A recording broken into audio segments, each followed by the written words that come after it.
हम जिस इलाके में रहते हैं वहाँ कोई ना कोई अफवाह चलती रहती है। लेकिन इस साल जो आंधी तूफान हमारे घर में आया वह हमारी खुशियाँ और हमारा परिवार सब कुछ लेकर चला गया। मेरी शादी को 9 महीने ही हुए थे और मैं प्रेग्नेंट थी। सब कुछ ठीक चल रहा था। मेरे पति और मेरे ससुराल वाले मुझसे बहुत प्यार करते थे। वह मेरा बहुत ध्यान रखते। मेरी शादी वाले साल हमारे इलाके में चोटी काटने वाली अफवाह चली। हर तीसरे घर में औरतों की चोटी अपने आप ही कट के पड़ने लगी। सभी औरतें डरी हुई थी। मैं भी बहुत ज्यादा डरी हुई थी। रात को नींद भी नहीं आती थी। सुबह भी घर में डोलते वक्त बस हर वक्त यही डर लगा रहता था कि कहीं मेरी भी छोटी ना कट जाए। मैं अपने सर पर चुन्नी और कस के बांधकर सोने लगी थी। जब कोई औरत हमारे घर आकर यह बताती ही इसकी चोटी कट गई, उसकी चोटी कट गई, तो मुझे यकीन नहीं होता था। लेकिन फिर भी बात सुनकर डर लगता था। मैं कहती कि ऐसे कैसे हो सकते हैं, किसी की भी चोटी अपने आप ही कट कर गिर जाए। वह कहती है कोई ऊपरी हवा है जो सबकी चोटी काटती है। मेरी सास ने मुझसे कहा कि तुम संभल कर रहना, तुम्हारे पेट में बच्चा है। अगर उसका साया भी पड़ गया तो तुम्हें और तुम्हारे बच्चे को खतरा हो सकता है। उस दिन से मैं और ज्यादा संभल कर रहने लगी। कभी अकेले नहीं घूमती, ना ही कभी अकेली रहती। जब मैं अपनी मम्मी के पास फोन करती तो वह भी यही कहती थी। आज हमारे गांव में इतनी औरतों की चोटी कट गई और उन्हें पता भी नहीं चला। मम्मी ने बताया कि हमारे पड़ोस वाली आंटी कह रही थी कि मेरी भाभी रात को सो रही थी, सुबह उठी तो उसकी चोटी कटी हुई थी। मैंने कहा कि मम्मी क्या यह बात सच है? तो मम्मी ने बताया बेटा पता नहीं है, लेकिन हर जगह बस यही खबर फैली हुई है। मैं अपनी मम्मी से बात कर ही चुकी थी कि तभी मेरी सास आकर मुझसे कहती है कि आज पिछली गली में एक औरत के बाल कट गए। मैं खुद अपनी आंखों से देख कर आ रही हूँ। उसके बाल वहीं पड़े हुए हैं। इस बात ने तो मुझे हिला ही दिया कि कहीं हमारे घर का नंबर ना आ जाए। इन सब में हमारी चोटी तो नहीं कटी, लेकर कुछ ऐसा हुआ जिसका हम अंदाजा भी नहीं लगा सकते थे। मेरे ससुर दिल्ली पुलिस में थे। वे फौज से रिटायर आकर दिल्ली पुलिस में लग रहे थे। पिछले 2 दिनों से वह अपने काम में इतने बिजी थे कि उन्हें अपने खाने पीने का भी होश नहीं था। वह रात को घर लेट तक आते और सुबह हमारे उठने से पहले ही अपनी ड्यूटी पर चले जाते थे। लेकिन कल रात को जब वे ड्यूटी से घर आए तो उन्हें घर की सीढ़ियों पर एक बिल्ली बैठी दिखाई दी। करीब रात के 12 बज रहे थे। वह बिल्ली को भगाने के लिए गए तो वह बिल्ली उनकी तरफ झपटी। वह थोड़ा पीछे हो लिए। फिर वह लकड़ी लेकर बिल्ली को भगाने गए। जब वह बिल्ली को भगाकर आते तो बिल्ली उनके पीछे पीछे वापस आ जाती है। फिर बिल्ली को भगाने जाते और बिल्ली फिर वापस आ जाती है। इस बार वह बिल्ली को दूर तक भगाकर आए ताकि वह दोबारा ना आ सके। जब पापा सुबह उठे तो वह बिल्ली उन्हें फिर दिखाई दी। वह सुबह जब मम्मी को यह बात बताने लगे तो मैं भी वही चुपके से सारी बातें सुन रही थी। मम्मी कह रही थी कि वह जरूर कोई ऊपरी हवा होगी। हमारे यहाँ भूत प्रेत को ऊपरी हवा कहते हैं। वह किसी का भी रूप ले लेती है। वह बिल्ली के रूप में रात 12 बजे हमारे घर आई। पापा ने कहा कि आजकल पहले ही चोटी वाली बात चल रही है और अभी यह बिल्ली वाली हरकत, बच्चों को यह बात मत बताना नहीं तो वह डर जाएंगे। उस दिन मेरे ससुर की छुट्टी थी। वह दोपहर में खाना खाकर बाहर ताश खेलने के लिए जा रहे थे और मम्मी से कहा कि तुम अंदर जाओ, बच्चों के पास उनका ध्यान रखना, मैं अभी आता हूँ। मेरी सास अंदर आ गई और गर्मी का वक्त था। घर में कूलर पंखे चल रहे थे। मेरी सास अंदर आकर कूलर की हवा में सो गई। मैं भी अपने कमरे में सो रही थी।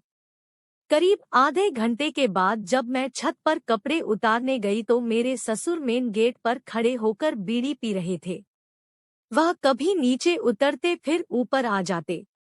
वह बार बार यही कर रहे थे। मैं यह सब देख रही थी। शायद वह किसी उलझन में थे।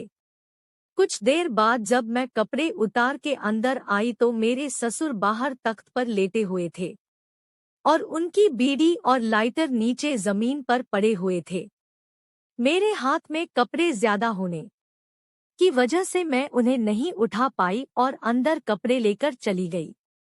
फिर मैं भी सो गई। थोड़ी ही देर में जोर जोर से चिल्लाने की आवाज आई। मैंने बाहर निकलकर देखा तो मेरी सास रोए जा रही थी। वह कह रही थी कि कोई मदद करो, देखो इन्हें क्या हो गया है। और मेरे ससुर जमीन पर पड़े थे। उनके हाथ पांव काम नहीं कर रहे थे। वह इशारे से हमें कुछ कहना चाह रहे थे, लेकिन हम समझ नहीं पा रहे थे कि वह क्या कहना चाह रहे हैं। मेरी सास रोए जा रही थी और कह रही थी कि अभी तक तो सब ठीक था, यह अचानक क्या हो गया। इतनी ही देर में सारे मोहल्ले वाले इकट्ठे हो जाते हैं और कहने लगते हैं कि इन्हें क्या हुआ। कोई कहता है कि इसे लकवा लग गया, इसको हाथ पांव ठंडे पड़ गए। कोई कहता है कि इसमें औपरी पराई आ गई। कोई कुछ तो कोई कुछ, अपनी ही राय बनाए जा रहे थे। मैंने जल्दी से अपने पति के पास फोन किया और कहा कि आप जल्दी से घर आ जाइए। पता नहीं पापा को क्या हो गया और मम्मी भी रोए जा रही है। उसने कहा कि तुम पापा को हॉस्पिटल लेकर चलो, मैं सीधा वहीं आ जाऊंगा। मैंने अपनी सास से कहा कि मम्मी चलो पापा को हॉस्पिटल लेकर चलते हैं। तो उसने कहा कि नहीं, इसे किसी बाबा के पास लेकर चलेंगे, इनको ओपरी पराई हुई है। वह बार बार मेरे ससुर से पूछती जा रही थी कि क्या आपने अभी भी बिल्ली को देखा, क्या यह सब उसी ने किया है क्या। मेरे ससुर ने भी हाँ में सिर हिला दिया। फिर क्या था, मेरी साथ लग गई अपने टोने टोटके में। वह कभी नून राई करती, कभी धुनी देती तो कभी कुछ करती। फिर मैंने उनसे कहा कि मम्मी जल्दी करो, हम पाप को हॉस्पिटल में लेकर चलते हैं, फिर आपको जो करना है वहां कर लेना। हम अपने पड़ोसियों की मदद से उन्हें हॉस्पिटल में लेकर गए। वहां मेरे पति पहले से ही मौजूद थे और उन्होंने पहले से ही सारा इंतजाम करके रखा था। डॉक्टर ने उसे ले जाते ही आईसीयू में शिफ्ट कर दिया और किसी को भी अंदर नहीं जाने दिया। कुछ देर बाद जब डॉक्टर साहब आईसीयू से बाहर आए, जब हमने पूछा कि डॉक्टर इनको क्या हुआ है, डॉक्टर ने कहा कि इनकी दिमाग की नस ब्लॉक हो गई है, हम उनका इलाज करने कर रहे हैं, जल्दी ठीक हो जाएंगे। लेकिन मेरी सास अब भी टोने टोटके में लागी हुई थी। वह अपने बेटे से कहती है कि जा और पहाड़ी आले बाबा जी को बुला कर ला, वही इनको झाड़ा लगाएगा तो इनकी तबीयत ठीक हो जाएगी। इनको डॉक्टर की नहीं बाबा की जरूरत है।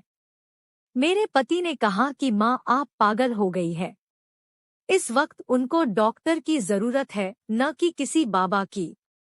शाम होते होते यह खबर पूरे मोहल्ले में फैल गई थी। जान पहचान के लोग पापा से मिलने हॉस्पिटल में आने लगे थे। कोई कहता है कि इन्हें यहाँ लेकर जाओ, कोई कहता है कि वहाँ लेकर जाओ। फिर किसी ने बताया कि पास के ही गांव में एक देसी वैद्य है जो लकवे के इलाज की अच्छी दवाई देता है और उसे तुरंत ही ठीक कर देता है। उस वैद्य के बारे में हमने भी बहुत सुन रखा था। फिर मेरे पति ने कहा कि मम्मी हमें पापा को वहां लेकर जाना चाहिए, लेकिन मेरे सास नहीं मानी। उसने कहा कि बेटा अगर हम इसे यहाँ से लेकर गए तो क्या पता यह रास्ते में ही मर जाए।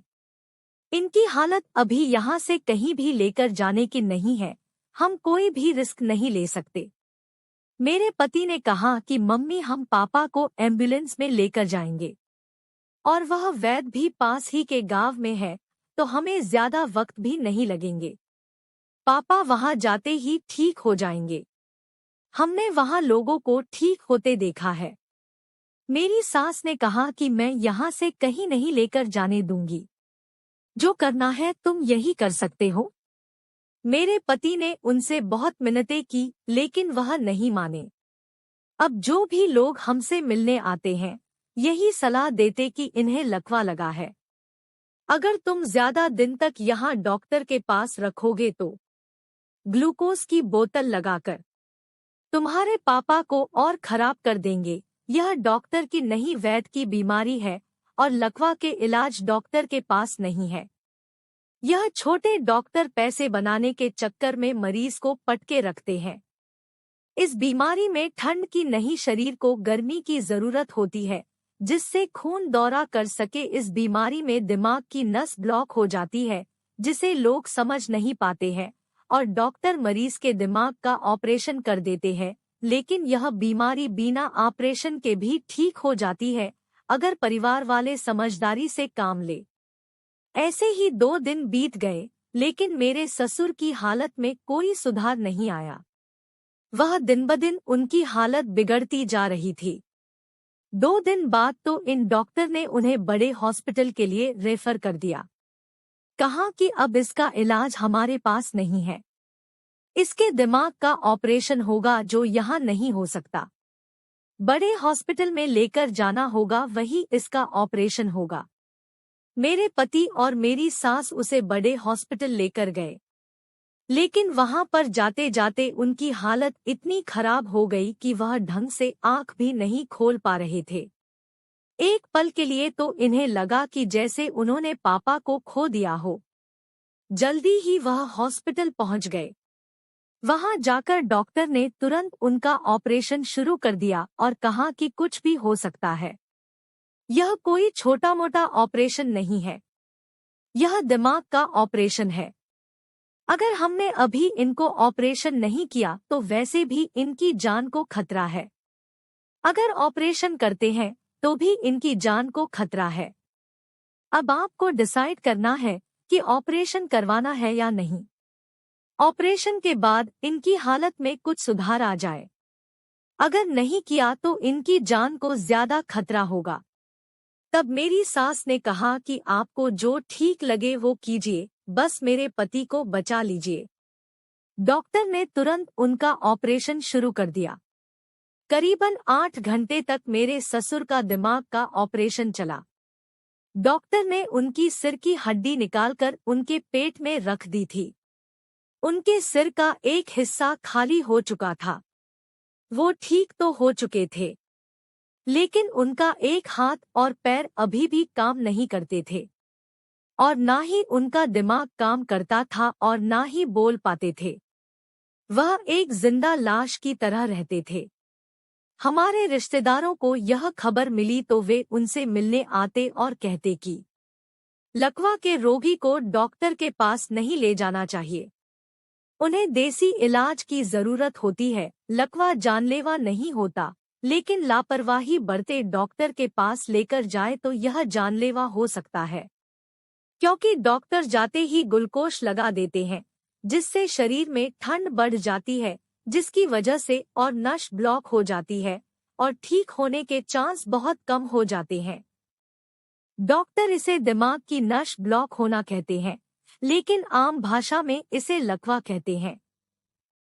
यह सब सुनकर मेरे ससुर को बहुत अफसोस होता है और कहता कि काश मुझे भी यह लोग देसी वैद्य के पास लेकर जाते तो आज मेरी हालत ऐसी नहीं होती। वह बोल नहीं पाते थे, लेकिन समझते सब कुछ थे और इशारे में समझाते भी थे। और उस दिन इशारों में वह हमें यही बताने की कोशिश कर रहे थे कि मुझे लकवा लगा है। लेकिन मम्मी ने उनकी बात नहीं सुनी और ना ही हमें समझ में आया। उस वक्त बिल्ली और चोटी के चक्कर में इतना खोए हुए थे कि उनके आगे कुछ दिख ही नहीं रहा था कि वह कोई और भी बीमारी हो सकती है। आज मेरे ससुर ना ही बोल पाते हैं और ना ही उनका एक हाथ काम करता है, उन्हें मेरे पति ही नहलाने हैं। वह अपने एक हाथ से खाना खुद खा लेते हैं और लकड़ी लेकर घूम भी लेते हैं। बाद में हम उस वैद्य के पास गए तो उसने कहा कि आप लोग भिड़ते ही इन्हें यहाँ ले आते तो यह अब तक बिल्कुल ठीक हो चुके होते गारंटी के साथ। अब मैं कोई गारंटी नहीं ले सकता। अब जब हम अपने आसपास लकवे के मरीज को ठीक होते देखते हैं तो बहुत अफसोस होता है। कुछ महीनों बाद मुझे लड़का होता है और घर में फिर से खुशियां आ जाती है।